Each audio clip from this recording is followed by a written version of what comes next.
जीवन बोझिल न बन जाए, जीवन आनंददायी बने। हताशा, निराशा, कुंठा, अवसाद, मनोविकार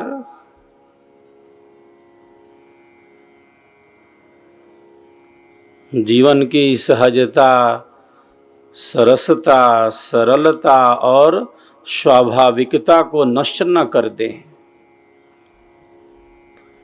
मनोविकार लूट न ले जाएं जीवन की सुगंध को, हरण न करें उनका। मन एव मनुष्याणां कारणं बंध मोक्षयोः।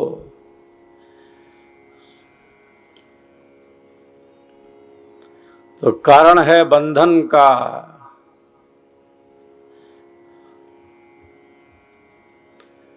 और केवल बंधन का ही कारण नहीं, ये मोक्ष का कारण है। जीवन बोझिल न बने, जीवन आनंददायी बने, क्योंकि ईश्वर आनंद स्वरूप है। जो है उसका अनुभव हो। तो जब हम अभ्यास करते हैं तो मन जाता है इधर उधर,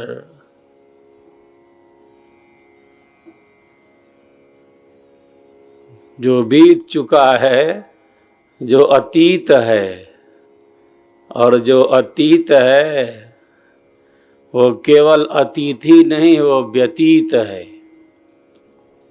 जो बीत चुका है, जो अभी नहीं है,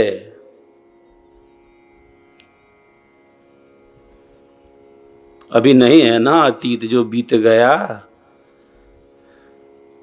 जो दिन गुजर गए, जो दिन गुजर गए उनको गिना नहीं करते। भूतकाल की बात याद आ जाए, मन जाए उधर। इस स्थिति किसमें हो? अभी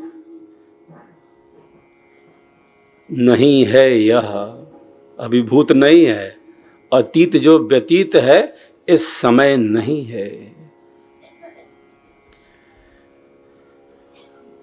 यह भी नहीं है और वह भी नहीं है। भविष्य की कल्पनाओं में विचरण करने लगे, वह भी तो नहीं है अभी। अभी है वर्तमान। हम रहते हैं वर्तमान में, लेकिन मन रहने दे तब न रहेंगे। जो अतीत है, जो व्यतीत है, जो अभी नहीं है, उसी में वो ले जाता है जो अभी नहीं है।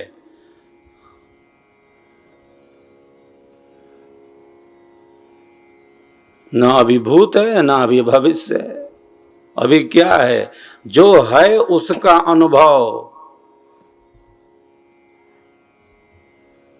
जो है उसका अनुभव।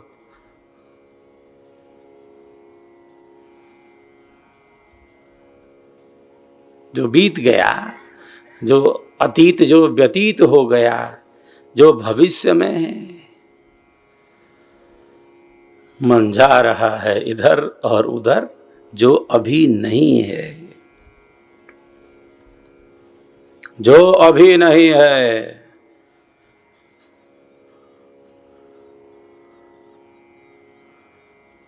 जो अभी नहीं है वर्तमान में, उसी में जा रहा है। अतीत जो व्यतीत या भविष्य की कल्पनाओं में जा रहा है। हम रहते हैं वर्तमान में,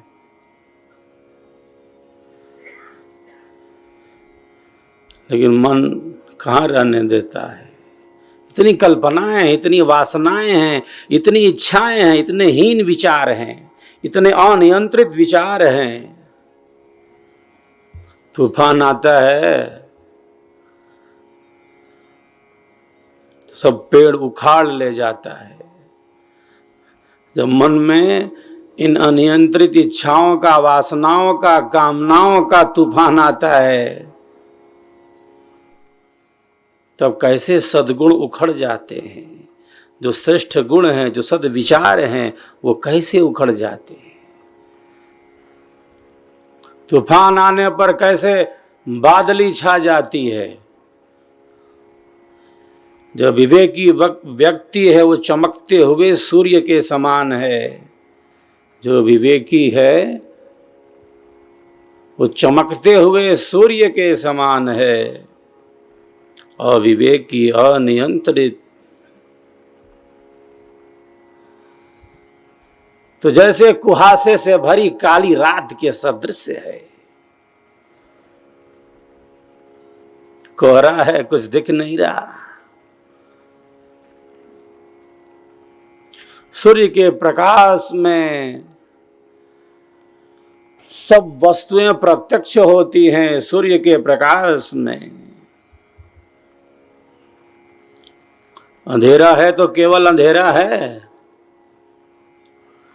अंधेरा है तो केवल अंधेरा है। वहां भय है, वहां भ्रांति है, वहां संशय है, वहां मिथ्या ज्ञान है, वहां झूठ है।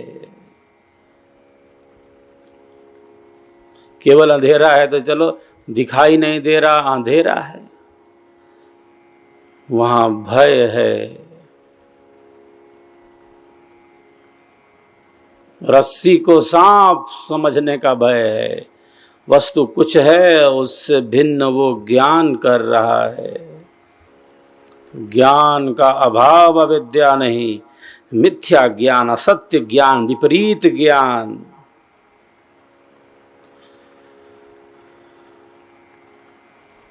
को अविद्या कहते हैं, जिसकी जड़ें बड़ी मजबूत हैं। ये रात बहुत काली है, अमावस की रात है, बादलों से भरी घोर अंधेरी रात है।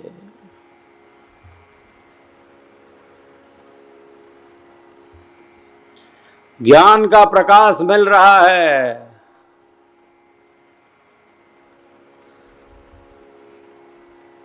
कब यह माना जाएगा? जब अंतःकरण शुद्ध हो रहा है, जब विचार पवित्र हो रहे हैं, जब मनोविकार जीवन की सहजता, सरसता, सरलता को नष्ट नहीं कर पा रहे, जब विचारों के उतार चढ़ाव पर नियंत्रण है, तब ऐसा है जैसे ज्ञान का प्रकाश मिल रहा है।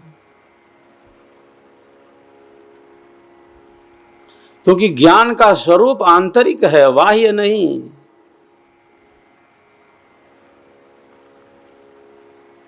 वो पढ़ने लिखने से प्राप्त नहीं होता। वह तो मात्र जैसे बुद्धि का व्यायाम हो। वो सब ज्ञान रखते हुए अगर विचारों की शुद्धि नहीं है, अंतःकरण की शुद्धि नहीं है, भीतर में शांति का अनुभव नहीं है, तो सब ज्ञान रहते हुए जैसे बिल्कुल अज्ञान की स्थिति है। सब बाहर का धन संपत्ति वैभव रखते हुए जैसे बिल्कुल कंगाल है, भीतर से कुछ है नहीं। सब कुछ होते हुए जैसे कुछ न हो, क्योंकि शांति नहीं है, मन की स्थिरता नहीं है।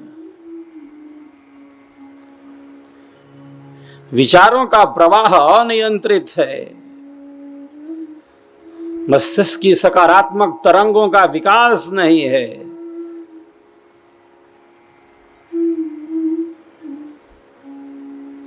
बाहर का, घर का, परिवार का, समाज का, दुनियादारी का सब ज्ञान रखते हुए जैसे बिल्कुल शून्य है, अज्ञानता की स्थिति है। क्यों? क्योंकि अंतःकरण मलिन है। मैले दर्पण पर सूर्य की किरणें प्रतिबिंबित नहीं होती। कांच जो सांच है, मैला है तो वस्तु का प्रत्यक्ष होगा। अंतःकरण की मलिनता है तो बाहर का जो है वो तो बाहर का है। सूर्य के प्रकाश में जैसे पृथ्वी सूख कर कठोर हो जाती है, सूर्य के प्रकाश में पृथ्वी कठोर हो जाती है सूख कर। इच्छाओं, वासनाओं और कामनाओं के ताप से जो सद्गुण हैं, जो श्रेष्ठ गुण हैं, जो सकारात्मक गुण हैं, वो कैसे किस हालत में पहुंच गए वो बिल्कुल से।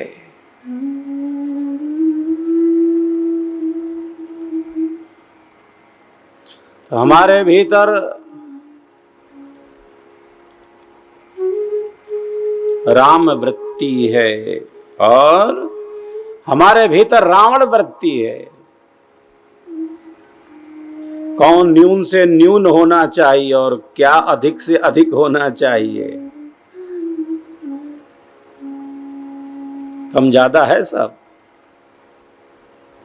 कम ज्यादा है सब।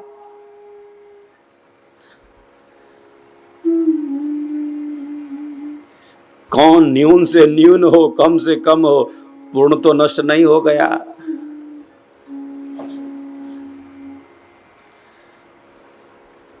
चित्त में अनेक जन्मों के संस्कार दबे भरे पड़े हैं।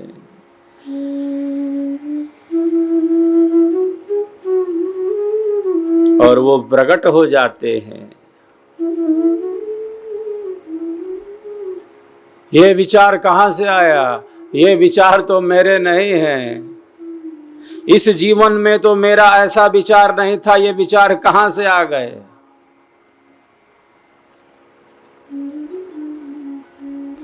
इसके पहले जब आपका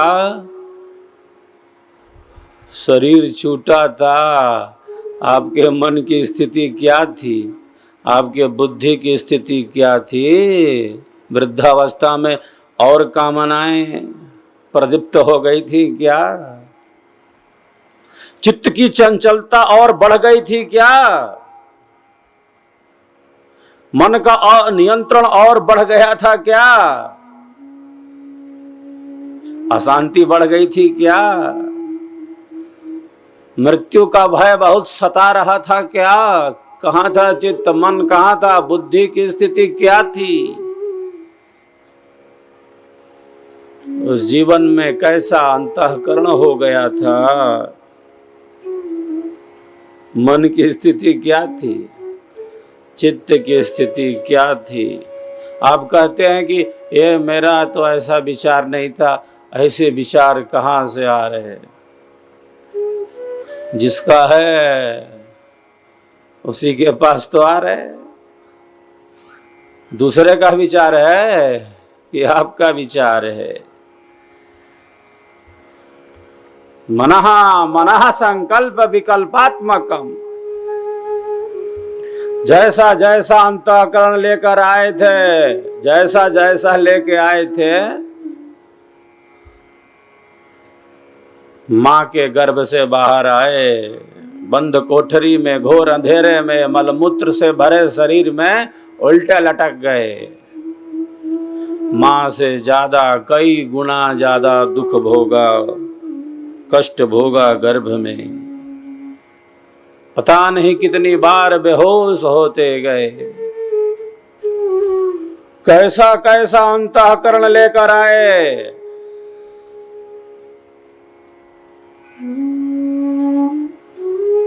वो जैसा जैसा लेकर आए हैं, जैसा जैसा लेकर आए हैं प्रारब्ध, वैसा ही जीवन है। हमारे जीवन की प्रमुख घटनाओं में हमारा प्रारब्ध ही बलवती है। अभी जिस प्रकार का जीवन है, जो वर्तमान है,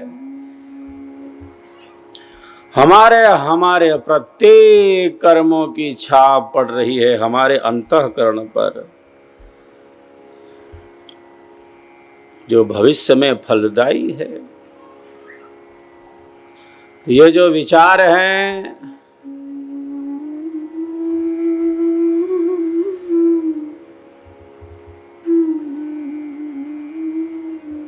इस जीवन के लिए तो लग रहे हैं कि कैसे आ गए। इनका संबंध पूर्व के विचारों से है, पूर्व के अंतःकरण की स्थिति से है।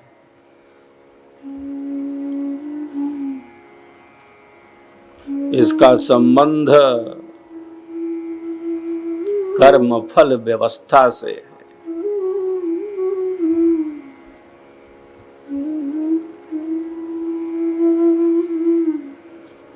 तो चल रहा है ये जीवन,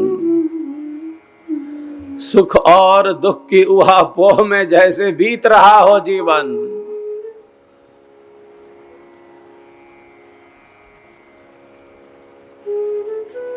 विचार ही हमें सुखी बनाते हैं,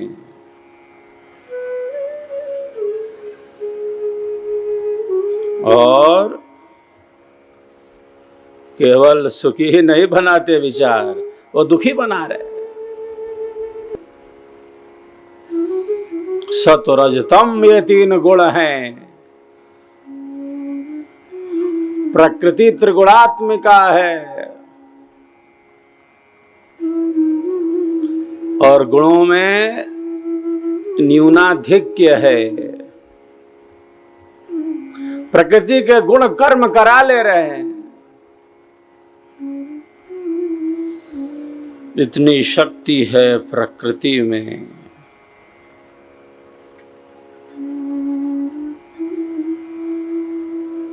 प्रकृति पर विजय प्रकृतिवादी नहीं करता,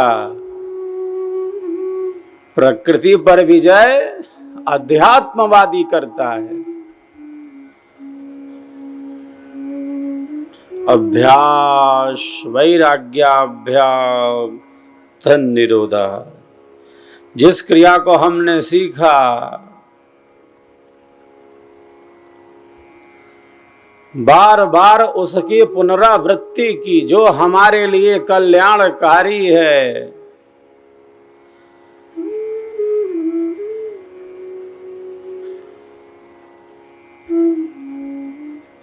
उसका हम त्याग नहीं कर सकते। कोई हमारी आलोचना करे, कोई हमारी प्रशंसा करे,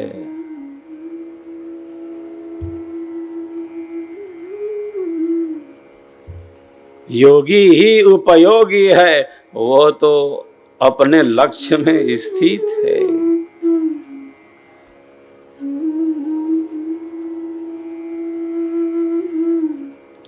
क्योंकि उसके कर्म में निष्काम भाव है, सकाम कामनाओं से वह बंधा नहीं है।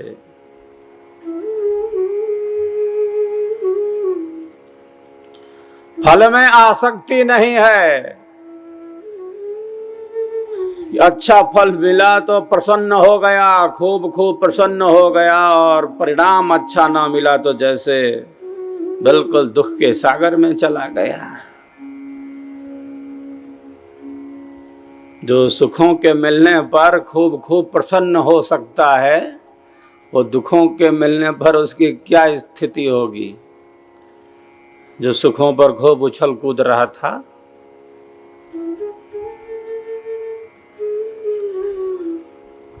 दुखों से घबरा कर ये कहते हैं कि मर जाएंगे। दुखों से घबरा कर ये कहते हैं कि मर जाएंगे। मर कर भी चैन न आया, मर कर भी चैन न पाया, तो ये किधर जाएंगे, ये किधर जाएंगे।